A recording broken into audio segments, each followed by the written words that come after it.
Bullies shoved a waitress in a diner, unaware her nurse sister was ex-Delta Force. What happened next wasn't just a fight. It was a decision that can ruin a life or save one. And if you've ever swallowed humiliation at work because you needed the paycheck, this story will hit you hard. It's 11:47 p.m. at the Copper Star Diner in Tulsa. Fluorescent lights buzz. Coffee burns on the warmer. A young waitress named Katie keeps moving, even though her hands shake because her mom's chemo bill doesn't care how tired she is. At table 9, two drunk men treat her like a joke, like a target. Then one shove turns the whole room silent. Stay with me because what comes after those 10 seconds will teach you more about courage, control, and consequences than any headline ever could. If you're watching, hit like and comment where you're watching from. The silence in the Copper Star Diner felt sharp enough to cut skin, the kind of quiet that makes people hold their breath because they do not know whose pain they are about to witness. Katie stood there with her shoulders locked in place, trying to look smaller and steadier at the same time, and Emma's voice had landed in the air like a calm instruction in a trauma bay. "Hands off my sister." 6 months earlier, the silence sounded different. It lived in a hospital room painted a soft green that promised comfort and delivered none. The fluorescent lights did not buzz here. They hummed with a steady, clinical patience like the building had seen every kind of grief and no longer reacted. A plastic curtain hung half open, moving every time someone walked past in the hall. The air smelled like antiseptic and warmed blankets with something faintly metallic beneath it that nobody ever talked about. Diane Hayes lay in the bed with a thin cap covering hair that used to be thick and stubborn. Her hands rested on top of the sheet knuckles, too prominent, skin dry from treatments that pulled the moisture out of everything. Her eyes were open, fixed on the ceiling tiles as if she could read the future in the water stains. Katie sat in the chair nearest the bed, knees pressed together, fingers wrapped around her mother's hand with a grip that bordered on desperate. She was 21 and already tired in a way that belonged to people twice her age. There were faint crescents under her eyes. She had cried earlier, hard and quiet until her throat felt raw. Now she was out of tears and running on something thinner, something that felt like duty. Emma stood by the window in nurse scrubs from St. Bridget Medical Center, badge clipped to her chest hair pulled back tight enough to make the line of her jaw look sharper. She had come straight from her shift without changing because there had not been time, and because Diane did not care what she wore as long as she came. Emma's posture was relaxed only on the surface. Beneath it, there was stillness that looked like composure until you recognized it as control. The doctor had left 10 minutes earlier. The door had clicked shut behind him, and the click had sounded final. Stage 3. Aggressive treatment. Long road. Diane's voice broke the quiet first. It came out small, like she was embarrassed to need anything. Even with insurance, she said the copay's the medications. "I do not know how we manage it." Katie squeezed her hand tighter. "We will figure it out, Mom. I can pick up more shifts." Diane's eyes shifted to her daughter. There was tiredness there and something that looked like anger until it settled into resolve. "You are supposed to be in school," she said. Katie swallowed. Her tongue felt thick. "School can wait." Diane's gaze sharpened mother instincts still alive in the middle of chemo and fear. "Number. Your dad and I saved. We saved so you would not have to do what I did. We saved so you would not be trapped." Katie's face tightened at the mention of him. Her father had been gone 2 years, a highway accident that took him fast and left the rest of them living in the slow wreckage. The savings had been eaten by funeral costs and missed paychecks and repairs on an old house that kept breaking at the worst times. There had not been a single moment since then that felt stable. "Dad is gone, Mom," Katie said, and her voice cracked on the word gone. That money went to keeping the lights on. It went to the mortgage. It went to everything. Diane stared at her, breathing shallow. For a second, she looked older than 55, and Katie hated the hospital for making that true. Emma's reflection watched them in the window glass. She did not turn around right away. She let the words land. She let herself feel the pressure of them, the weight of a family trying to hold itself together with bare hands. Then she pivoted away from the window like someone stepping off a line and into action. "Katie is going to school," Emma said. Both Diane and Katie looked at her. Katie shook her head fast. "No, Emma, no, you already work all the time. You already cover so much, I can handle this." Emma walked to the bed and lowered herself between them, kneeling on the tile. Her eyes met Katie's first. They were tired eyes, yes, but there was also a steadiness in them that made people quiet down without knowing why. "You will not handle this alone," Emma said. "Not you, not Mom, not anymore." Katie's mouth opened. Her hands trembled. "Emma, I do not want you to ruin your life for me." Emma's expression softened for half a heartbeat, then firmed again. "I already have a life," she said, "and you are in it." Diane's lips parted. She looked from one daughter to the other like she was seeing the shape of their love and the shape of their fear at the same time. "Emma," Diane whispered, "you cannot buy a miracle." Emma's gaze shifted to her mother. Something passed behind her eyes, a memory she kept locked behind the calm. "I am not buying a miracle," she said. "I am paying for time, treatment, a chance." Katie's eyes filled again. She wiped her face with the back of her hand, furious at herself for crying. "How?" Katie asked, voice small. "How do you do that?" Emma's voice stayed even. She made it sound simple because panic did not help anyone. "I take extra shifts. I take overtime. I do what I do best. I keep moving." Katie tried to laugh, but it came out broken. "That is not a plan. That is you burning out." Emma's hand covered Katie's fingers on their mother's hand. Her touch was warm, steady. "I am serious," Emma said. "You apply. You write your essays. You take the placement tests. You keep the dream alive. I handle the rest." Diane closed her eyes for a moment as if she was praying and refusing to admit it. "Promise me," Diane said. Emma's jaw tightened. Promises were dangerous things. They were anchors and knives. "I promise," Emma said anyway. "I will keep her moving forward. I will keep you treated. I will not let this take everything from us." Katie leaned forward and pressed her forehead to their joined hands. The hospital room held the three of them in that moment, a fragile triangle of pain and loyalty and stubborn hope. 3 weeks later, Katie started working at the Copper Star Diner. The place had been there forever, chrome and vinyl, and the smell of bacon that clung to your clothes when you went home. It sat just off a main road where truckers stopped at odd hours and locals came in after high school games. The coffee was strong and unforgiving. The staff moved like they had learned to dance in narrow aisles. On Katie's first night, her manager, Roy Dalton, handed her an apron and a smile that looked practiced and kind. "You keep your head up, kid," he said. "People get weird at night. You do not take it personally." Katie nodded like she understood. She did not yet.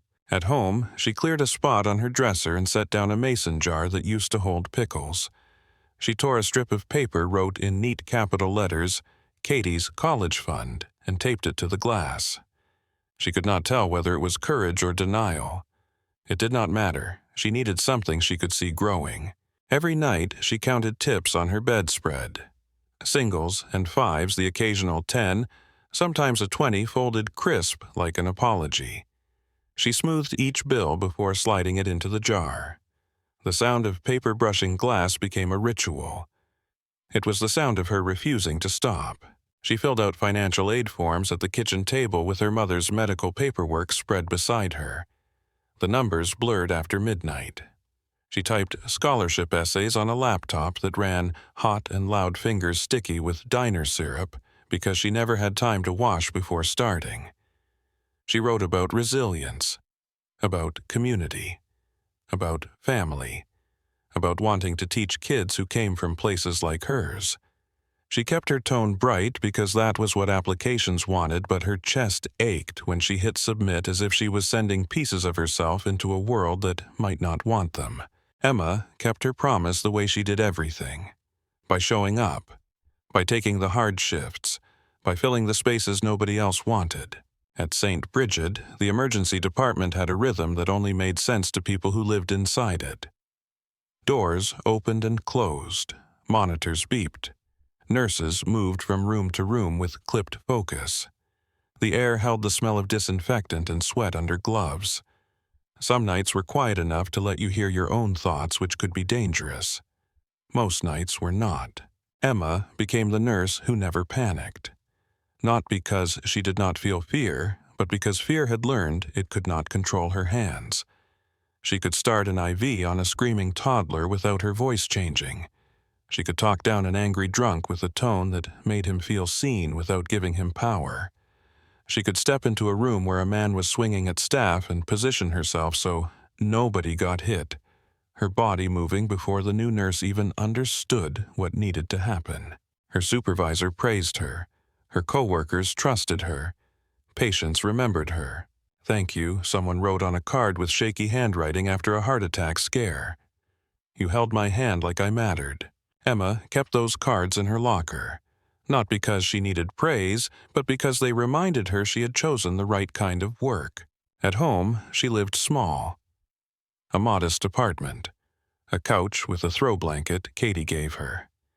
A kitchen with mismatched mugs. There was nothing on the walls that suggested a past, just neutral art and a calendar she forgot to update. Under her bed was a metal case with a combination lock. The case did not belong in this life. It sat there like a buried bone. Some nights after the hospital, Emma would lie on her back and stare at the underside of her bed frame, listening to the building settle. Her hands would flex once slow, as if remembering something without permission. She would roll onto her side and touch the case through the dust, then pull her hand back like it burned. In the garage level of the building, there was a heavy bag hanging from a ceiling beam. The first time she hit it, she told herself it was for fitness. The second time, she told herself it was for stress relief. After that, she stopped pretending. It was for the part of her that did not sleep well unless it had done something physical. Something controlled something that reminded her she still owned her own body. She hit the bag with quiet precision. No wasted motion. Elbows tucked. Breath measured. Not angry, not showy, just work. Sometimes, between combinations, her eyes would go unfocused for a second, and she would see a different room. Concrete walls. Harsh lights. The sound of boots. A voice in her ear that did not accept excuses. Again, the voice would say, "Clean, controlled, do not chase, do not rage."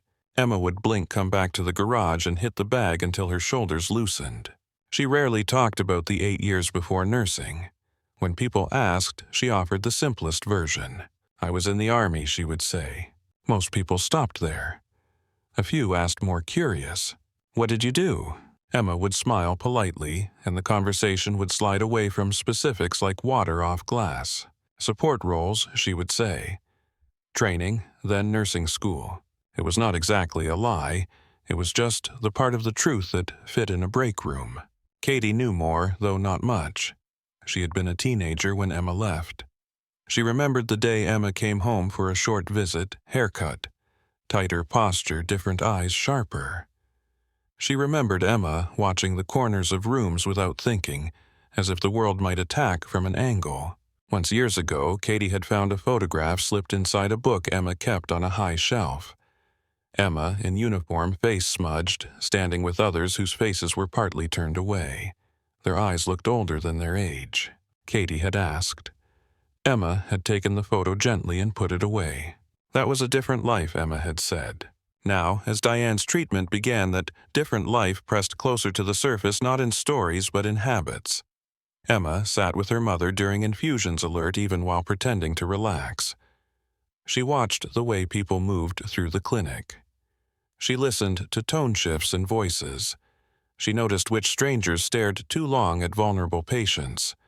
She did not let herself look like she noticed. She simply adjusted her chair, or shifted her body so she was always between her mother and whoever made her instincts stir. Diane noticed too in the way mothers notice what their children are not saying. "You still carry something," Diane said one afternoon, watching Emma peel an orange with careful method. Emma did not look up. She separated the segments cleanly and set one on Diane's tray. "Everybody carries something," she replied. Diane's gaze held her. "You carry yours like a weapon you keep hidden." Emma's hand paused, then continued. "I carry it like a tool," she said quietly. Diane nodded, as if that answer was enough for now. Money became a constant presence in their lives like weather. Emma did not talk about it often. She just paid bills and made calls. Insurance companies spoke in scripted calm. Pharmacy counters asked for copays that made Katie's stomach drop. Emma signed forms with a steady hand.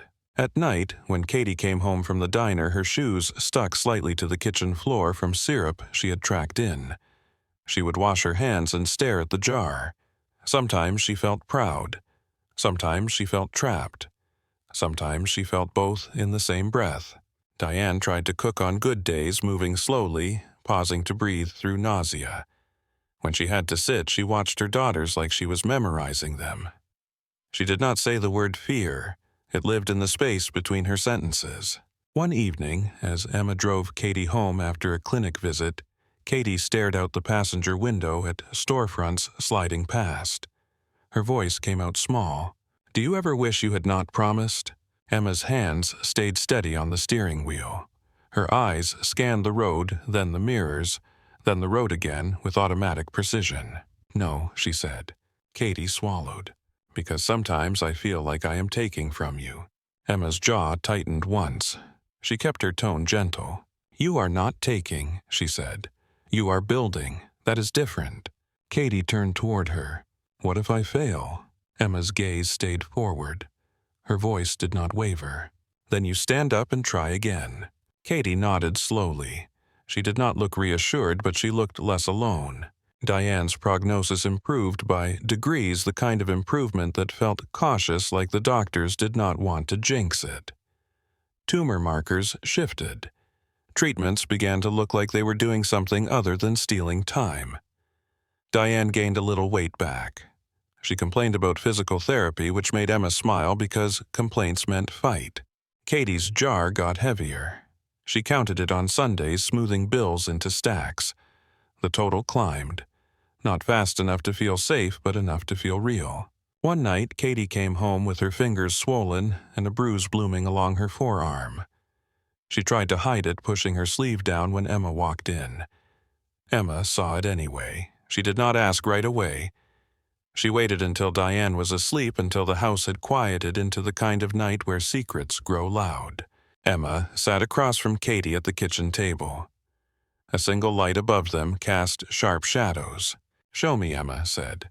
Katie hesitated, then rolled up her sleeve. The bruise was not catastrophic. It was the kind of mark people got when they bumped into something. But Katie's eyes avoided Emma's, and that mattered more than the color of the skin. "What happened?" Emma asked. Katie's voice came out quick, defensive. "Nothing. A tray slipped. I hit the counter. It is stupid." Emma watched her sister's face, not the bruise. She listened for the gaps in the story. Katie's breath went shallow. Emma did not push, not yet. She let the silence do some of the work. Katie's shoulders sagged. "Some guys at a table," she admitted. "They were drunk. They grabbed my wrist when I walked away. Roy told them to stop. They laughed. They left." Emma's fingers tapped once on the table, a controlled motion. Her face stayed calm. Her eyes did not. "Did you tell me because you want me to do something?" Emma asked, "or because you want me to know?" Katie's throat worked. Tears threatened. She hated that. "I do not know," she whispered. Emma reached across the table and covered Katie's hand. "You did the right thing telling me," Emma said. "Next time you get Roy immediately. You do not try to handle it alone. You keep space. You keep your voice level. You do not let anyone trap you between bodies and furniture." Katie blinked at her. That sounded like a script. Emma's mouth tightened into something that almost looked like a smile. "It is not a script," she said. "It is survival." Katie swallowed. "I do not want you to get in trouble." Emma's voice stayed soft. "You do not decide when I protect you," she said. "You just tell me when you need it." Katie stared at their hands on the table. She nodded once. She was not sure she believed in protection without consequences, but she believed in Emma. The day of the diner began like any other day that pretended it was ordinary. Emma clocked into St. Bridget in the morning, and the emergency department greeted her with alarms and a full waiting room. A man with chest pain argued with triage. A teenager with a broken wrist sat pale and quiet. A toddler screamed with the fierce rage of being small and hurting. Emma moved through it all with a focused calm, checking vitals, starting lines, giving meds, answering questions with clarity that made fear settle. A resident hovered too close to a patient's face, voice too fast. Emma touched his elbow gently and repositioned him without making it a lesson in public. She did it the way she did everything efficient, contained, protective of dignity. In the afternoon, a call came in about a pileup on the highway. Ambulances arrived like a wave. The doors swung open and the smell of blood and exhaust hit the bay. Trauma rooms filled. People shouted measurements and orders. Gloves snapped. Scissors cut through clothing. Emma stood at the center of one room and anchored it. Her voice cut through the noise without rising. Pressure here, she told a tech, fingers pointing. Oxygen, 2 large bore lines. Call imaging. The patient's eyes rolled with panic. Emma leaned close enough for him to hear her. "Look at me," she said. "You stay with me." He looked. He stayed. Hours later, her supervisor caught her near the med station. "Emma, you've been here since 9, the supervisor said. "Take a break." Emma's shoulders ached. Her feet felt like they belonged to someone else. She nodded because orders were easier than decisions in that moment. In the staff lounge, Emma washed her hands until her skin felt tight. She stared at her reflection in the stainless steel of the sink, eyes rimmed red with fatigue. She pulled out her phone and texted Katie. "Taking my break. Coming to see you. Need coffee and your smile." Katie replied almost immediately. "Best news all night. Your usual waiting." Emma did not smile wide. She did not have the energy. But something warm moved in her chest anyway. Outside, the October night air was cool, sharp enough to wake her up a little. She walked the 4 blocks to the Copper Star Diner, with her badge still clipped on and her scrubs still smelling faintly of antiseptic and coffee. Cars passed on the street, headlights sweeping. A dog barked behind a fence. Somewhere, a distant siren rose and faded. The diner's glass door opened with a familiar chime. Warmth hit her. Grease, coffee, bacon, and that old comfort of a place that never pretended to be more than it was. Katie saw her right away. Her face lit up, and for a second she looked like the sister Emma remembered from before cancer and bills and night shifts. Katie moved through the aisle with a coffee pot in hand, weaving between booths with practiced grace. Emma slid into their usual booth. Katie poured coffee without asking, like it was an unspoken contract. "Rough day?" Katie asked.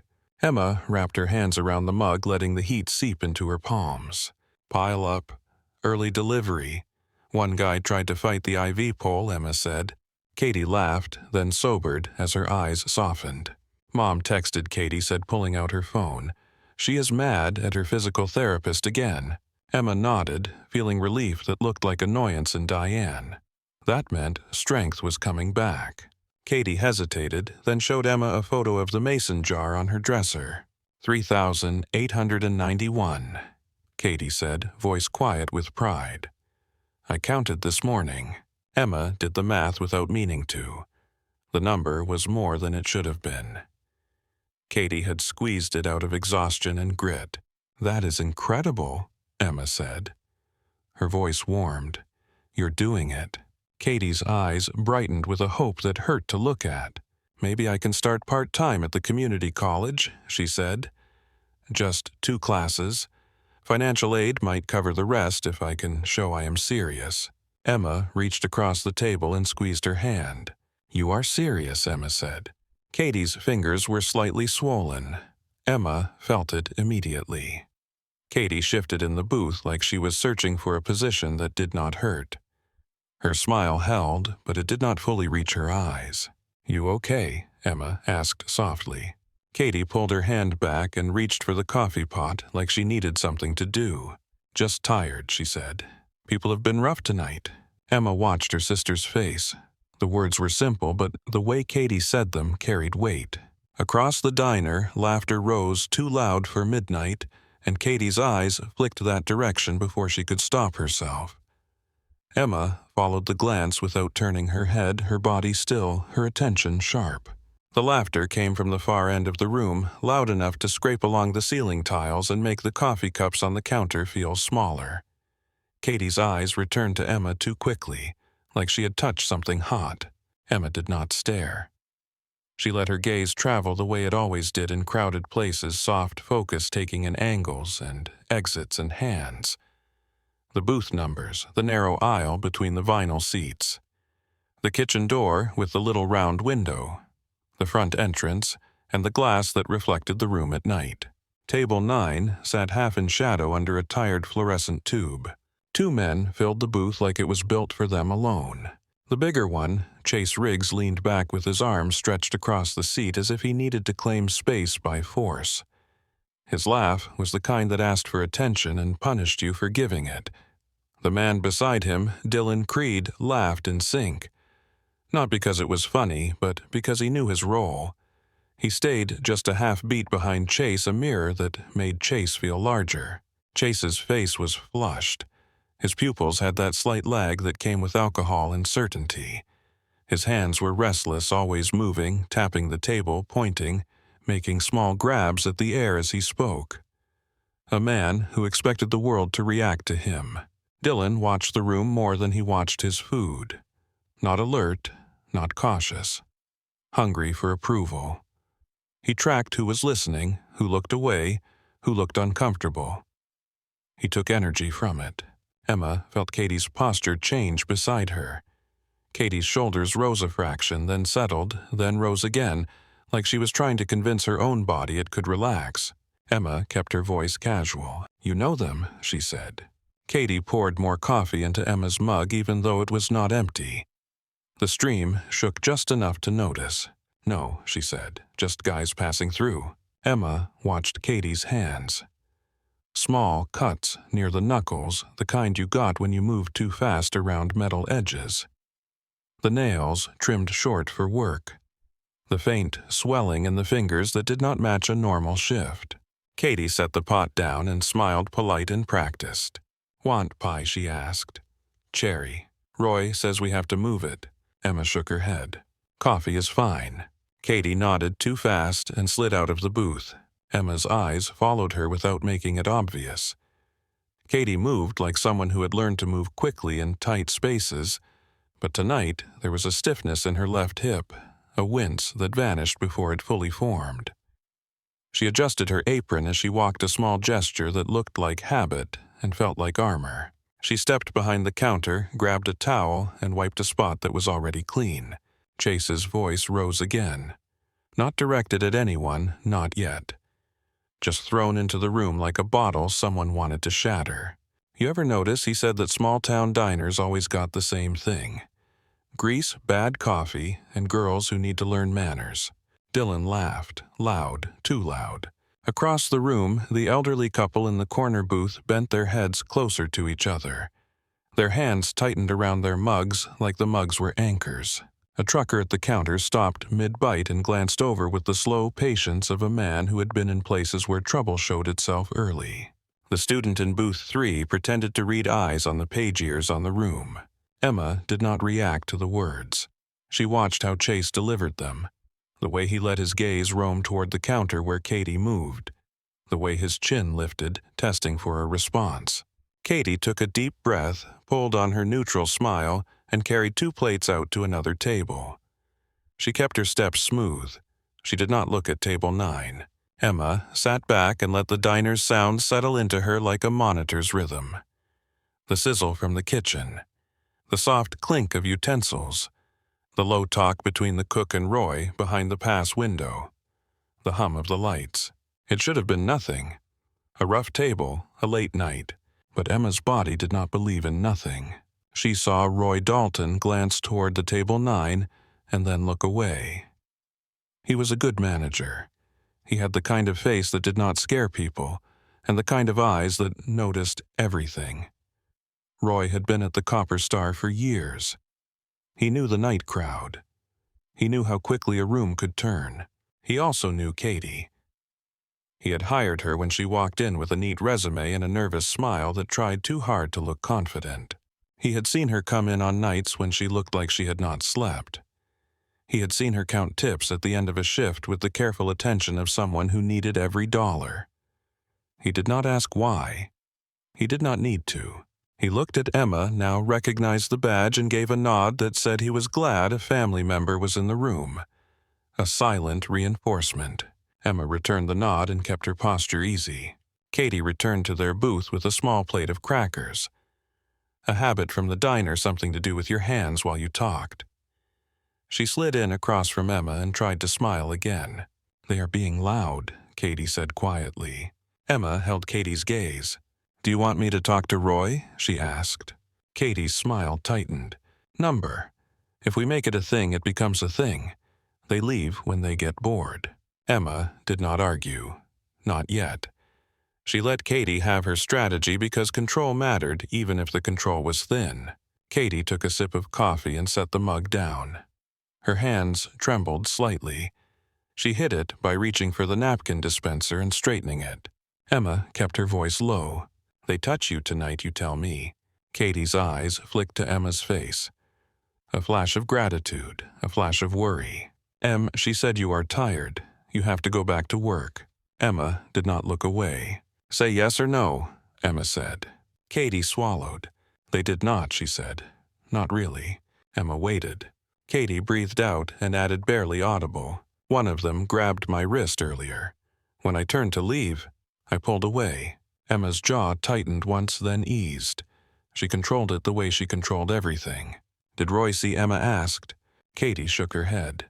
"He was in the kitchen." "I did not want to bother him." Emma leaned forward, elbows on the table, her voice still calm but sharpened. "Katie, it is not bothering him. It is his job. It is your safety." Katie looked down. "I know," she whispered. Across the room, Chase's chair scraped against the floor. He stood halfway, just enough to be seen, then sat back down. It was theater, a reminder that he decided where attention went. He raised his voice again. "Hey, sweetheart," he called toward the counter, and this time the word sweetheart was not friendly. It was a hook. "We waiting on those refills, or you saving the good service for someone else?" Katie's shoulders stiffened. She forced her smile back on like she was putting on gloves. "I will be right there," she called, voice bright, too bright. Emma watched Katie slide out of the booth. Katie walked to table 9 with a pot of coffee and a glass of water. She did not carry the water on a tray. She carried it in her hand like she wanted to feel the weight of it. Something to keep her grounded. Chase leaned forward as Katie poured. "Smile," he said. "It is not hard. You are in customer service." Katie kept pouring until the cup was full. She set the pot down and reached for the water glass. "Can I get you anything else?" she asked. Chase's hand shot out and touched her wrist, casual but deliberate. Katie paused. Not frozen, just paused. Emma watched the angle of Chase's fingers. Not tight enough to bruise, tight enough to claim. Katie did not yank her hand away. She did not give him the reaction he wanted. She placed the water glass on the table with controlled care, then gently pulled her wrist back. Her voice stayed steady. "Please do not touch me," she said. Chase's grin widened, teeth showing. Dylan laughed like it was a joke. Chase lifted his hands in mock innocence. "Oh, come on," he said. "Just friendly. You got a problem with friendly." Katie's eyes stayed on the tabletop.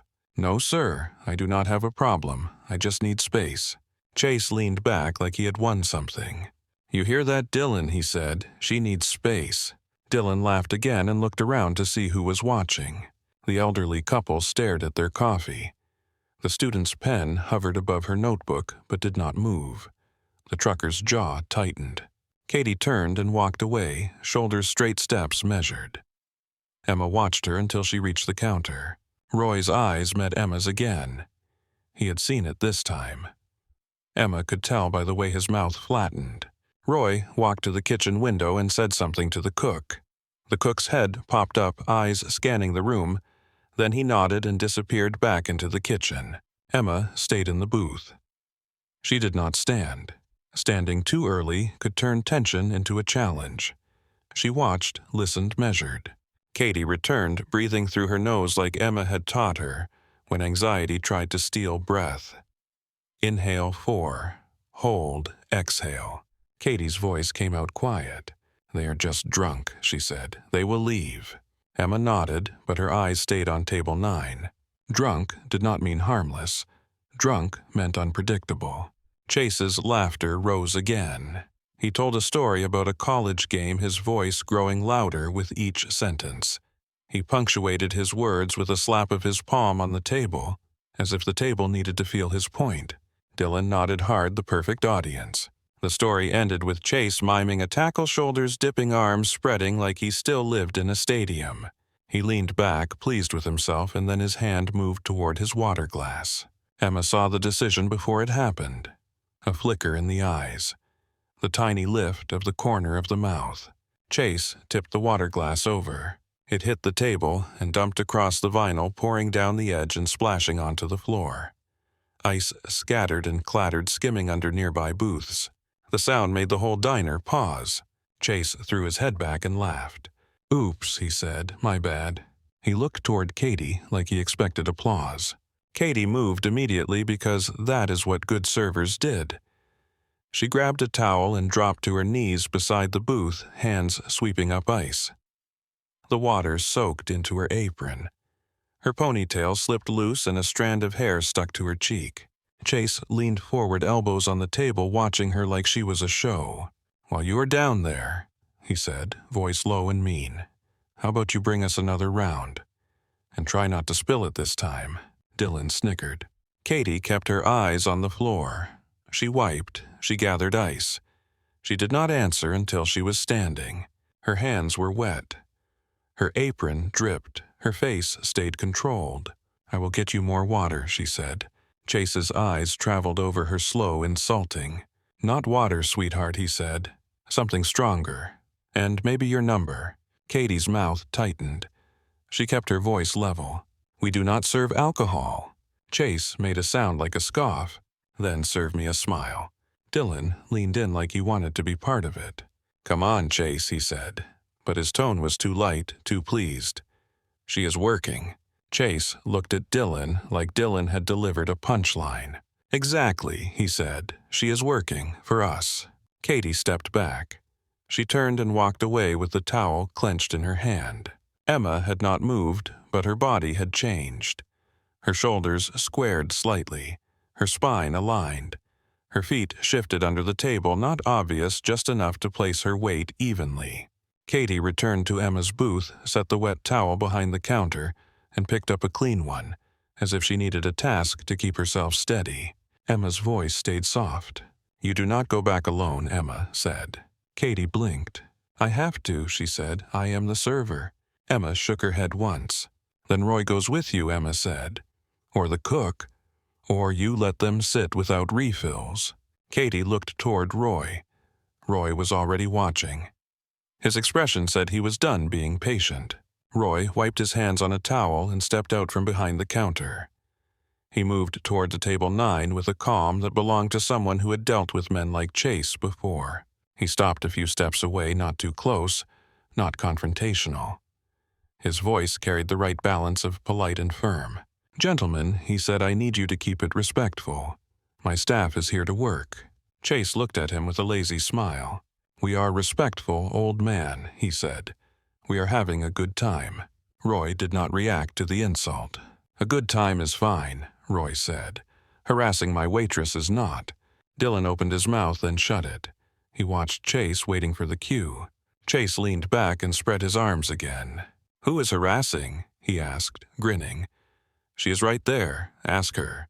Katie stood near the counter, towel in hand, eyes on Roy. Her face said she wanted to disappear. Roy looked back at Katie. His gaze was kind, inviting her to speak. Katie forced her voice out. "I am fine," she said. Emma felt her chest tighten. Fine meant not fine. Fine meant I want this to stop without getting worse. Roy's jaw worked once. He nodded like he accepted Katie's answer because he understood why she gave it. "All right," Roy said. "Then keep it down. We have other customers." Chase lifted his hands again. "Yes, sir," he said, mock obedient. Roy turned and walked back toward the counter. He did not rush. He did not show fear. But Emma saw the way his shoulders held tension. Katie exhaled and let her gaze drop to the floor. Emma leaned forward and spoke quietly. "You do not have to protect his ego," Emma said. Katie's eyes flashed. "I am not," she whispered. "I am protecting the situation." Emma held her gaze. "You cannot protect a situation that does not want to be protected," Emma said. Katie looked away and swallowed. Her throat worked like she was trying to force calm down into her lungs. Chase started talking again louder than before. Roy's warning had fed him. Men like that did not de-escalate when challenged. They tested for weakness. The trucker at the counter paid his check and stayed anyway, elbows on the counter now, body angled so he could move quickly if he needed to. He pretended to drink coffee. He watched the room through the reflection in the chrome. The student in booth 3 packed her books, then stopped, then unpacked one, trying to look like she belonged. Her eyes kept darting toward the door. The elderly couple whispered to each other, their hands clasped under the table. Chase knocked his fork against his plate and raised his voice at Katie again. "Hey," he called. "You going to clean this table, or you need me to teach you?" Katie flinched and smoothed her expression. Emma watched Katie's face for a microsecond, enough to see anger flicker behind the professionalism. Anger was natural.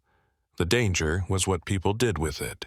Katie walked to table 9 again, carrying a towel and a fresh water glass. Chase watched her approach like a predator watching a careful animal cross open ground. Katie wiped the table.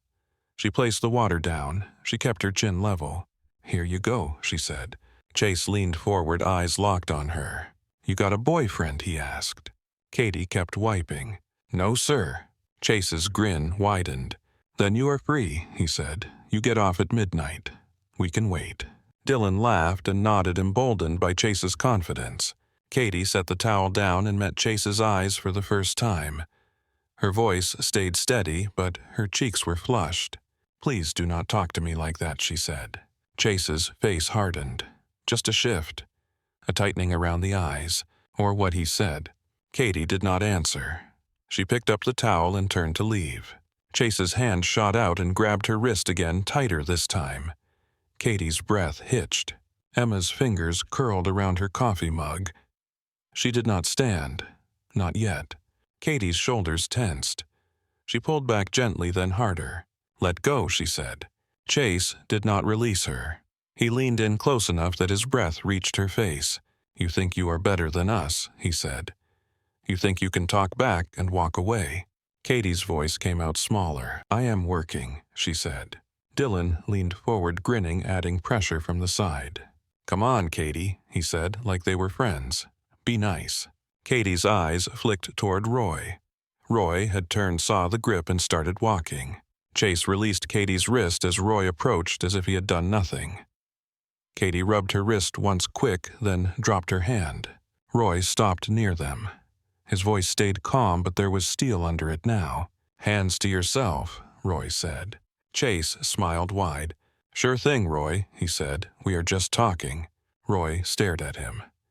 He did not smile back. "You are done talking to my waitress," Roy said. Chase's grin faded and returned, more dangerous now. "You think you can tell me what to do?" he asked. Roy's posture stayed upright. "In my diner, yes," Roy said. For a moment, Chase did not speak. The room held its breath. Then Chase laughed short and sharp. "All right, Grandpa," he said. "You got it." Roy did not respond. He turned and walked back to the counter, but Emma saw the tension in his hands as he picked up the order pad. He was deciding something. Katie retreated behind the counter and leaned down to grab clean silverware. Emma could see her breathing shallow, quick. Katie was trying to stay functional.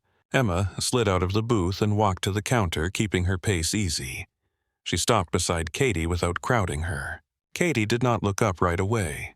She focused on the silverware as if it was the only thing in the world. Emma spoke softly. "Show me your wrist." Katie hesitated, then held it out. A faint red mark circled the skin fingers, imprinted like a warning. Emma's eyes narrowed.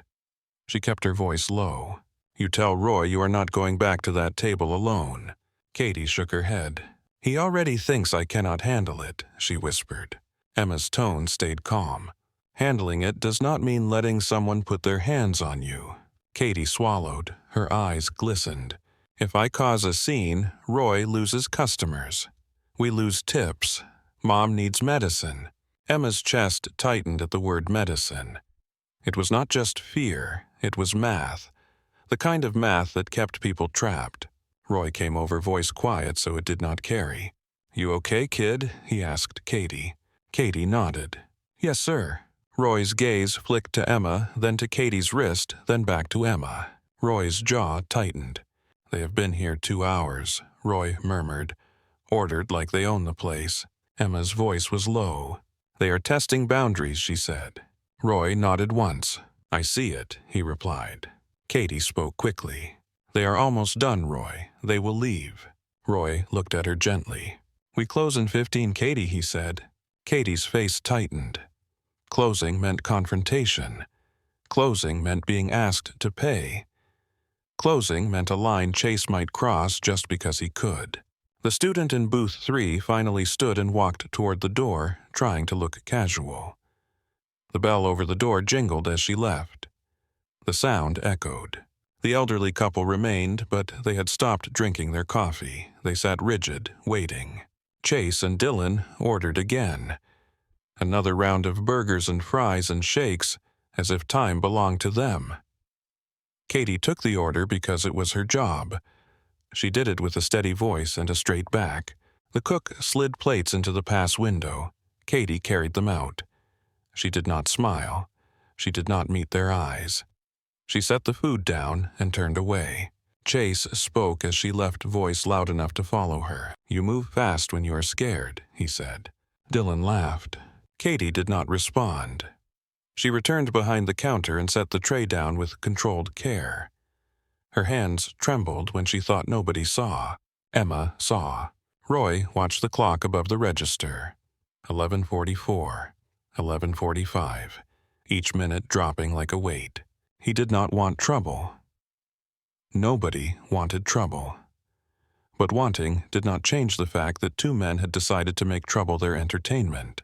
Roy pulled a black folder from under the counter and printed the check. The old printer rattled and chattered, the sound too loud in the tense quiet. Roy slid the receipt inside the folder and held it in his hand for a moment, thumb resting on the edge, like a man holding a door closed against a storm. Emma stood at the counter with her coffee mug and watched Roy's face. He looked tired, not weak. Tired in the way that came from years of taking abuse from strangers and still having to smile because the rent did not care about dignity. Roy glanced at Emma. "You got eyes on them," he said quietly. Emma nodded once. "Always," she replied. Roy looked at Katie. His voice softened. "You stay behind the counter, kid," he said. Katie opened her mouth. Roy lifted a hand, gently cutting her off without being harsh. "Let me do my job," he said. Katie swallowed and nodded. Her fingers wrapped around the edge of the counter until her knuckles paled. Roy took a breath and stepped out from behind the register, the black folder in his hand, and walked toward table 9 with the steady pace of someone who refused to be hurried by intimidation. Roy Dalton stopped beside table 9 and set the black folder down with the same careful motion he used when he set a hot plate in front of a customer. His voice stayed level, polite enough to give them a clean exit. "Gentlemen," he said, "your total is $67.50. We are closing." Chase Riggs did not look at the folder. He leaned back and stretched his arms along the top of the booth like he was settling in for a show. His grin carried no warmth. "We will pay when we feel like it," he said. Dylan Creed laughed on cue, the sound sharp and eager. He reached for his shake and took a slow sip, eyes drifting toward the counter to see who was watching. Roy did not raise his voice. He did not step closer. He let the words land and waited like a man who had learned patience the hard way.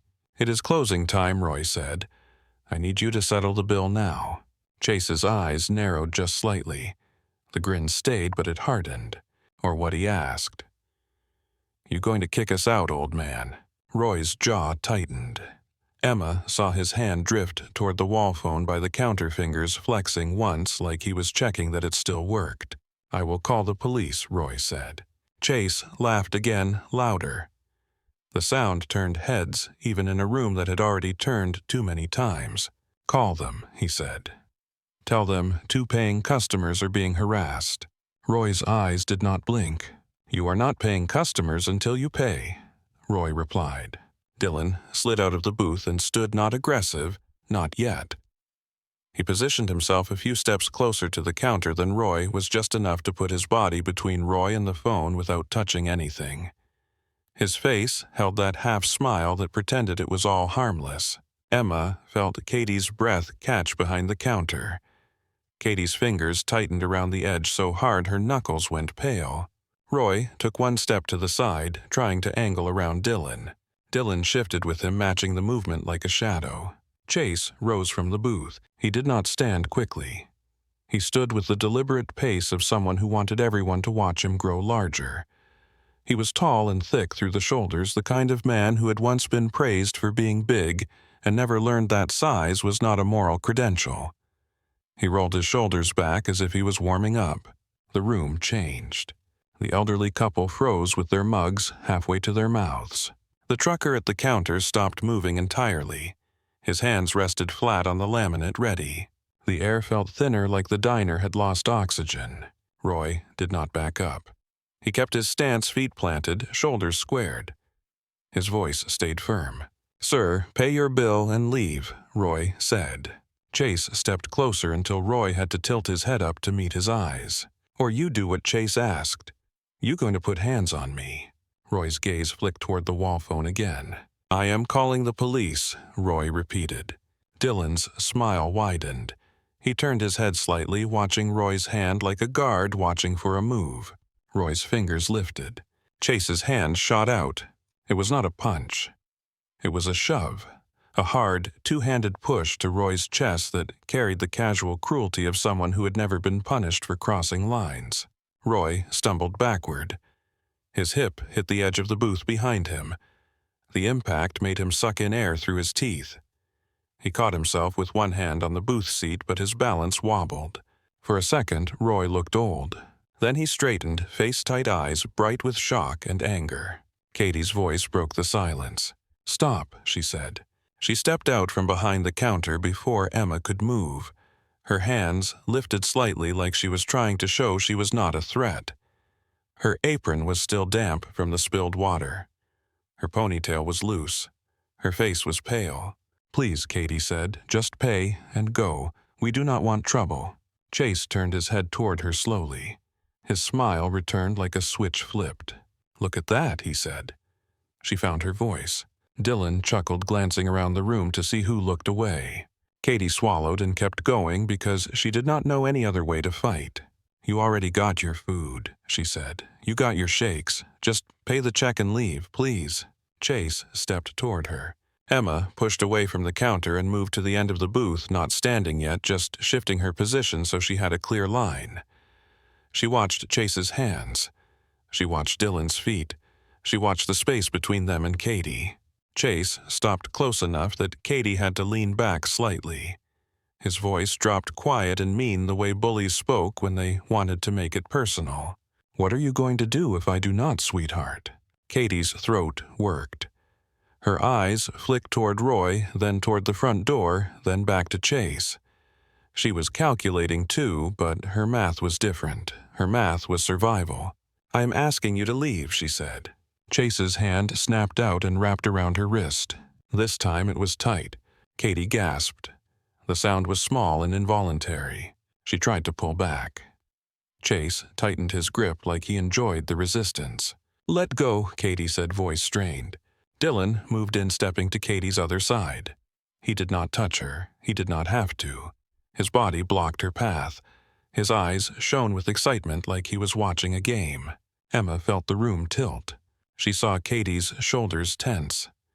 She saw the way Katie's feet shifted, searching for space that did not exist. She saw Chase's stance wide and heavy, ready to push. She saw Dylan's hands hovering, not yet involved, but prepared. Emma stood. She did not rise fast. She rose the way she rose in the emergency department when a patient's vitals dropped and the room needed a leader. Controlled. Clean. No wasted motion. She stepped out from the booth and walked forward. Katie's eyes found her for a fraction of a second. Relief flashed there, then fear, because Katie knew what Emma was, and also knew what Emma had tried to stop being. Emma kept her gaze on Chase. Chase turned his head toward Emma, taking in the scrubs, the badge, the tired eyes. His expression brightened with mockery because he believed he understood the world. "A nurse," he said. "You here to patch her up after I teach her manners?" Emma stopped at arm's length, positioning herself so she could see both men without turning her head too far. She did not reach for Katie. She did not touch Chase. She simply occupied the space that belonged to danger. "Let her go," Emma said. Her voice was calm, not soft. Calm like a locked door. Chase blinked, then laughed. Or what he asked. "You going to take my temperature?" Dylan grinned and leaned forward. "Two of us," one of you Dylan said. "Bad odds." Emma's eyes flicked to Dylan, then back to Chase. "Step back," she said. "Both of you." Chase's grip on Katie's wrist tightened. Katie winced. "Nah," Chase said. "I think I like it right here." Emma's gaze dropped to Chase's hand around Katie's wrist. Her voice stayed even. "Hands off my sister." Chase lifted his chin. "Make me," he said. Katie tried the escape Emma had shown her, twisting toward the thumb, turning her forearm, trying to create a gap. Chase was too strong and too drunk to care. His fingers held like a clamp. Chase gave her wrist a small jerk, not enough to break anything, enough to remind her who controlled her body. Katie's breath hitched. Her eyes glistened. Emma felt heat rise behind her ribs, sharp and immediate, and she pushed it down the way she pushed down panic in a trauma bay. Emotion was fuel. If you used it wrong, it burned everyone. Roy's voice came out behind them. "Let her go," Roy said. Chase did not look away from Emma. He moved his free hand toward Emma's shoulder, the same movement he used on Roy, the same movement he used on Katie. Casual dominance. A shove. A message. Emma saw the hand coming. She did not flinch. Chase's palm hit Emma's shoulder. It was a strong shove. It should have moved her. Emma let her upper body shift a fraction, absorbing the force through her stance instead of resisting it. Her feet held. She did not stumble. She did not step back. Chase frowned. Confusion flickered across his face, then irritation. He shoved again, harder. Emma's shoulder rolled with the push like she was letting him waste effort. Her eyes stayed on his face. "Do you want to walk out?" Emma asked. "Or do you want to go down?" Chase's grin returned angry now. "You got a mouth on you, nurse," he said. He released Katie's wrist for half a second, just long enough to swing his arm. Not a clean punch. A wild hook fueled by alcohol and pride. Emma moved. She did not block the punch head on. She shifted her head and shoulders just offline and stepped inside the arc of his arm, closing distance instead of retreating. The punch cut past her and missed. Emma's left hand caught Chase's wrist. Her right hand found his elbow. She rotated her hips and guided his arm across his center line, turning his momentum into a lever. Chase's face changed. Surprise opened his mouth. His knees buckled not from pain at first, but from the sudden realization that he was not in control of his own balance. He dropped to one knee. Dylan surged forward, reacting like a follower who only knew how to escalate when his leader escalated. He reached for Emma's waist, trying to grab and pull her back. Emma pivoted, keeping Chase's body between her and Dylan for a heartbeat, then released Chase's wrist and redirected Dylan's forward drive with a sharp turn of her shoulders. Dylan crashed into the booth hard enough to rattle the table and send a ketchup bottle tipping over. Chase tried to rise, face flushed with rage now. He swung again, more frantic. Emma stepped in even closer inside the space where big punches lost power. She guided his arm past her shoulder, moved behind him in one smooth motion, and hooked his elbow into a joint lock. Chase's body folded.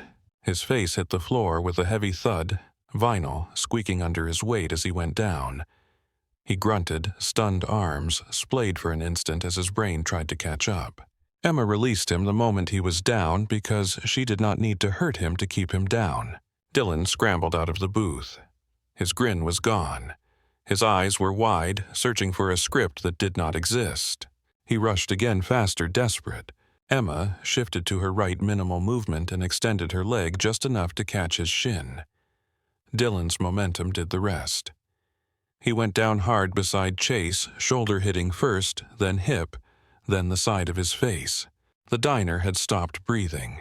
Phones were up now, held in trembling hands. The glow of screens lit faces that looked shocked and hungry and afraid. Emma stood over the two men, her breathing steady. Scrubs still neat, badge still clipped. "Stay down," she said.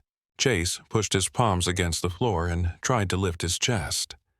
Pride made him attempt it, even as his body protested. Emma adjusted her stance, placing her foot near his arm, not touching him, just positioned, so he knew movement would bring pressure where he did not want it. Chase froze, teeth clenched.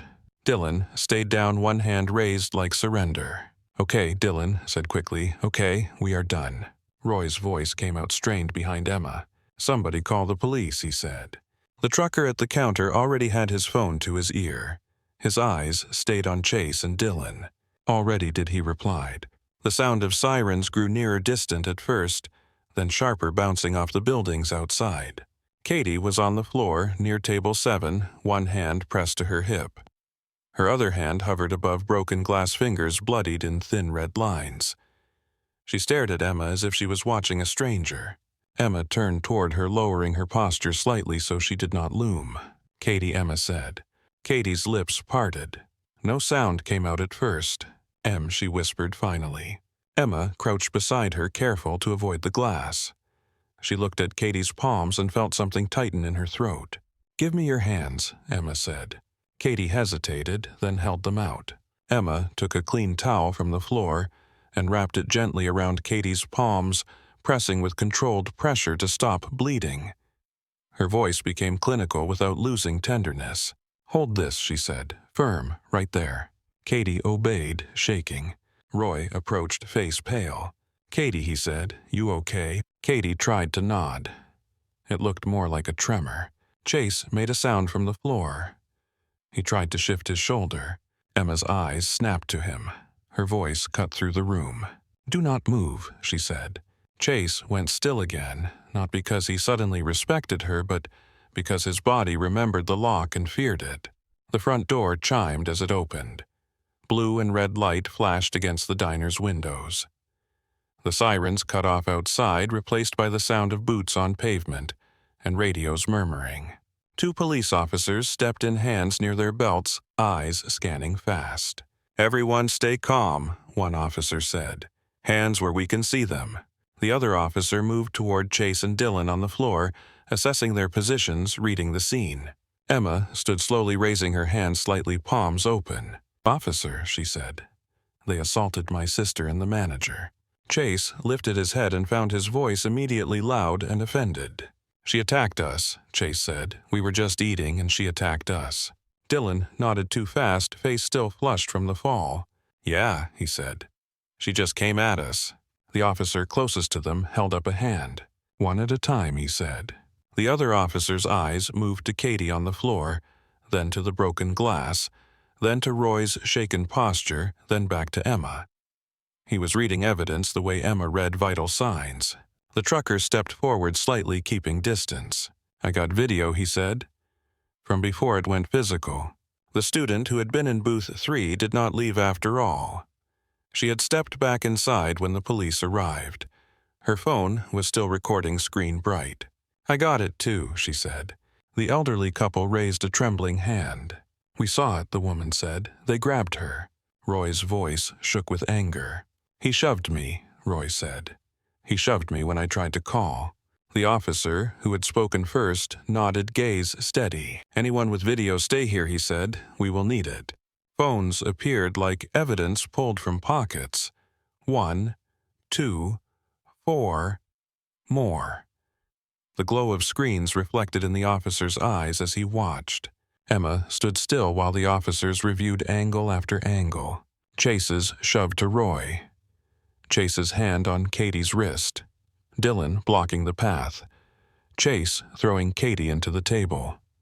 Glass exploding. Emma stepping in. The officer's face hardened with each replay. He looked up at Chase. "Turn over," he said. Chase blinked confused. What Chase said, "No, she assaulted me." The officer's voice stayed flat. "Turn over," he repeated. Chase tried to sit up instead. The officer put a hand on his shoulder and guided him back down with controlled pressure. Not violent, just final. Now the officer said. Chase rolled with a curse. The officer cuffed his wrists behind his back. The click of metal sounded loud in the diner's hush. Dylan started to speak. Officer Dylan said, "We did not do anything." The second officer turned to Dylan. "You helped corner her." The officer said, "Turn around." Dylan's mouth worked. He stood slowly, hands up, and turned. The cuffs clicked again. Chase began to shout. "This is bullshit," he said. "Look at my arm. She hurt me." The officer who had reviewed the video looked at Chase's arm without much interest. "I do not see bruising," he said. "I do see you on multiple videos putting your hands on a waitress, shoving a manager, and throwing her into a table." Chase's face went purple. "She was disrespectful," he snapped. "She deserved it." Roy flinched at the word deserved like it struck him. The officer's eyes narrowed. "You can explain your feelings to the judge," he said. A paramedic entered behind the officers, followed by another. They moved with the brisk focus of people who had seen injuries in worse places. One knelt near Katie. "Ma'am," the paramedic said, "can you tell me your name?" Katie's voice came out thin. "Katie Hayes." The paramedic nodded. "Any head injury? Did you lose consciousness?" Katie shook her head. Her eyes looked far away. "No." The paramedic gently checked her pupils, then her shoulder, then her hip. He glanced at her palms. "These cuts need to be cleaned well," he said. "We can take you in." Katie's gaze flicked to Emma. "I am fine, Katie," whispered the old reflex. Emma leaned closer. "You are going in if they say you need to," Emma said quietly. Katie swallowed. Tears slipped down her cheeks without warning. "I just want to go home," she said. Emma's throat tightened. She kept her voice steady. "You will," she replied. "We make sure you are safe first." The paramedic began cleaning the cuts, flushing out glass fragments carefully. Katie hissed and bit her lip. Emma kept one hand on Katie's shoulder, not pressing, just present. Roy hovered nearby, torn between anger and guilt. "I should have called sooner," Roy murmured. Emma did not look at him with blame. She looked at him with reality. "They chose to do this," she said. Roy's eyes shone. He nodded once hard. The officers guided Chase and Dylan toward the door. Chase continued to spit words over his shoulder, trying to drag the room back into his story. "You all saw her," he shouted. "She attacked first." Nobody answered him. The trucker's gaze followed Chase out the door. His jaw was clenched. "Some people think the whole world is a punching bag," he muttered. The elderly woman in the corner booth wiped at her eyes with a napkin. "Poor girl," she whispered. Outside, the patrol car doors opened. Chase resisted just enough to make the officers tighten their grip.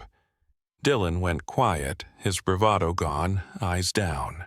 The diner's door chimed again as it closed behind them. The flashing lights outside faded into the night, leaving the diner with its own harsh fluorescence. Katie sat on the floor with her hands wrapped in gauze now, palms throbbing.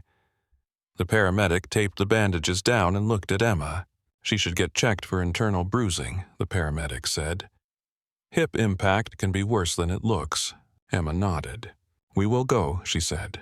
Katie shook her head, panic rising. "No," Katie said. "Mom is asleep. I do not want to wake her. I do not want to scare her." Emma's gaze softened. "We can tell her in the morning," Emma said. "We tell her you fell at work and got checked. You do not have to carry every detail." Katie's eyes closed for a second. She nodded small. Roy crouched beside them, careful. "Katie," he said, "I am so sorry." Katie looked at him. Her face was blotched from crying. "It is not your fault," she said, even though part of her wanted it to be someone's fault she could control. Roy swallowed. "I am filing charges," he said. "I have the footage from the cameras, too." Emma nodded. "Good," she replied. The officers returned inside to take statements. They separated witnesses, asking questions, and calm voices writing notes. The student from booth 3 spoke with shaky intensity, her hands still trembling around her phone. "He grabbed her," she said. "He threw her." The elderly couple repeated what they saw, voices soft, faces tight. The trucker told the timeline with blunt clarity. "They were working each other up," he said. And he blocked the manager from the phone. That is when it turned. An officer came to Emma. "Ma'am," he said. "Name?" "Emma Hayes." "Are you related to the victim?" "My sister." The officer nodded. "Tell me exactly what happened from your perspective." Emma answered in the same tone she used when she gave reports in the emergency department. "Clear. Chronological. No emotion because emotion confused facts. I entered the diner at about 11:35, she said. I observed the two men harassing my sister. I witnessed the larger male shove the manager. I saw him grab my sister's wrist and force her backward. He shoved her into a table, causing broken glass and injury. I intervened to stop further assault. The officer watched her closely. "Did you strike either man?" he asked. "No," Emma said. "Did you intend to injure them?" "No," Emma said. "I intended to end the threat and protect my sister." The officer looked down at his notes, then back up. "Your movement was controlled," he said. Emma held his gaze without blinking. "I work in the emergency department," she replied. "Control matters." He paused, as if he wanted to ask more, then seemed to decide it was not the time. "All right," he said. "We will include your statement. We have multiple videos and the diner cameras." Emma nodded once. The paramedics helped Katie stand. Katie winced as weight hit her hip. Emma slipped an arm around her waist, steadying her. Katie's body trembled as the adrenaline drained away. Tears came again, silent and unstoppable. "I am sorry," Katie whispered, voice breaking. "I am sorry I could not handle it." Emma stopped walking for a moment and turned Katie slightly so she could see her face. "You handled it," Emma said. "You stayed standing until you could not. You asked for help. You lived." Katie shook her head. "You did not have to," she whispered. "You did not have to do that." Emma's eyes held Katie's. Her voice softened, but the certainty stayed. "I did," she said. Katie pressed her forehead against Emma's shoulder. "What if you get in trouble?" Katie whispered. Emma's jaw tightened. For a moment, something distant passed behind her eyes. Then it was gone. "We are going home," Emma said. "That is all that matters right now." They walked toward the door together. Roy followed them to the entrance, face lined with exhaustion. "Katie," he said, "do not come back until you are ready. I will cover your shifts. Your job is safe." Katie nodded, unable to speak. Emma looked at Roy. "Thank you," she said. Roy swallowed. "I should have done more," he replied. Emma did not argue. She only nodded once because the night had taken enough words from everyone. Outside, the October air hit their faces cold and clean compared to the diner's grease and tension. The streetlights cast long shadows across the sidewalk. The distant siren had faded. Traffic was thin. Katie leaned into Emma as they walked. Her steps were uneven. Emma matched her pace.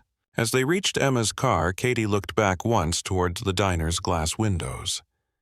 The fluorescent lights inside made the place look like a terrarium, bright and exposed. Through the glass, Emma could see a few people still holding their phones, screens glowing, thumbs moving as they saved videos and sent messages. The officer's pen moved across his notepad. Roy spoke quietly to the cook, who was still pale and angry. Emma opened the passenger door and helped Katie inside. She buckled the seatbelt with careful hands like she was securing a patient. Katie's breathing finally slowed. Her eyes closed for a second. Emma walked around the car and slid into the driver's seat. Her hands rested on the steering wheel. Her badge hung against her chest, plastic and metal ordinary in the dark. She stared forward without starting the engine right away. The quiet in the car was different from the quiet in the diner. It was close, private, heavy. Emma exhaled slowly, then turned the key. The streets between the Copper Star Diner and Emma's apartment were quiet, in the way cities get after midnight, when the last of the traffic thins out and the stoplights keep changing for nobody. Tulsa looked washed clean under street lamps, empty sidewalks, shuttered storefronts, a stray plastic bag tumbling like it had somewhere to be.